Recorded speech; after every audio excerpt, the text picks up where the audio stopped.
Aujourd'hui, je vais aborder un sujet très pragmatique et non directement lié à l'écriture de scénario. Je vais vous parler de la manière dont je prends mes notes. Comment éviter, par exemple, de perdre tous ces projets suite à un crash d'ordinateur ou une fausse manip. Ces conseils sont issus de quelques années d'expérience de data manager que j'ai pu avoir sur des tournages de films. Conseil numéro 1, note manuscrite ou note numérique. Personnellement, moi j'aime bien utiliser les deux. Alors j'ai des cahiers, il y en a un par exemple dédié à mes rêves, il y en a un autre dédié à des idées de films qui peuvent me traverser l'esprit ou un sur des lieux. Par exemple, des paysages que j'ai pu apprécier dans lesquels je note les coordonnées GPS, l'heure à laquelle j'étais passé par là. Il y en a qui aiment bien utiliser des post-it, notamment pour la structure de scénario. Vous avez aussi la version numérique. Vous avez Sticky Notes ou Aide-mémoire sur Mac. Tout ce qui est notes numériques, moi j'aime bien utiliser Apple Notes qui donc sauvegarde sur le cloud et sur tous mes périphériques, tablettes, ordinateurs, téléphone, toutes mes notes. Vous avez sur Windows OneNote et aussi Evernote. Alors il existe aussi à la croisée entre le manuscrit et le numérique l'Apple Pencil par exemple qui permet d'écrire sur une tablette.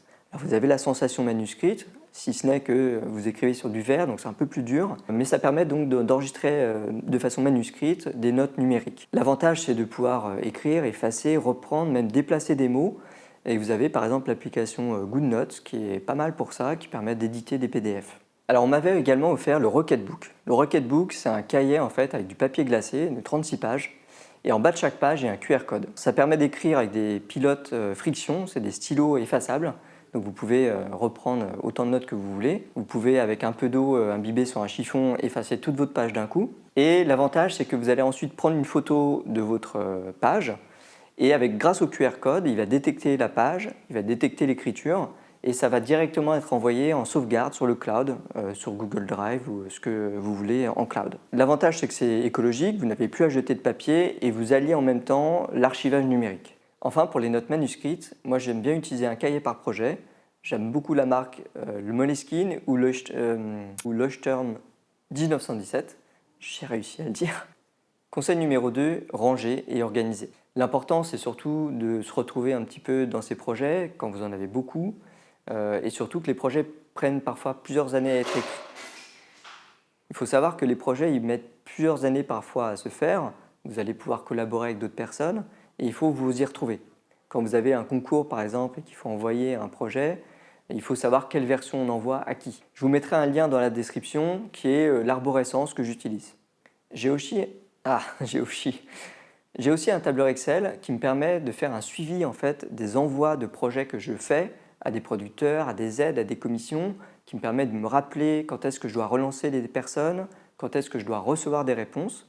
Je vous mettrai le template de ce document dans la description. Troisième conseil, sauvegarder. Je vais vous donner la technique du 3-2-1, qui est très utilisée sur les tournages de films. C'est 3 copies sur 2 supports différents, dans un lieu différent. Alors pourquoi un lieu différent? Parce que par exemple, si vous avez même 10 copies sur 10 disques durs différents, mais qu'il y a un incendie ou un vol chez vous, vous allez tout perdre. Donc je vous recommande moi de faire une copie sur un disque externe par exemple et de le donner à un proche ou quelqu'un de la famille, un ami. Il y a aussi des solutions cloud comme Google Drive, Dropbox.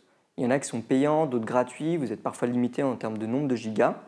Pour copier, il y a différentes solutions. Alors vous connaissez tous le bête copier-coller, mais il y a aussi des logiciels dédiés à la copie comme Time Machine sur Mac qui est gratuit. Vous avez aussi Acronis True Image sur Windows, Carbon Copy Cloner qui est un logiciel payant mais qui permet d'avoir des rappels de sauvegarde, par exemple mensuels ou annuels. Certains logiciels d'écriture comme Scrivener ou Final Draft permettent d'avoir des systèmes de sauvegarde automatique dans un dossier à part. Donc ça peut être intéressant également pour éviter de perdre tous vos projets. Il est 58, on aura fini avant 20 h. Voilà, c'est tout pour aujourd'hui. J'espère que vous avez aimé cette vidéo. N'hésitez pas à la liker et à la partager. Vous trouverez dans cette chaîne d'autres vidéos dédiées à l'écriture. Laissez également dans les commentaires vos propres idées et conseils. Bonne écriture et à la prochaine.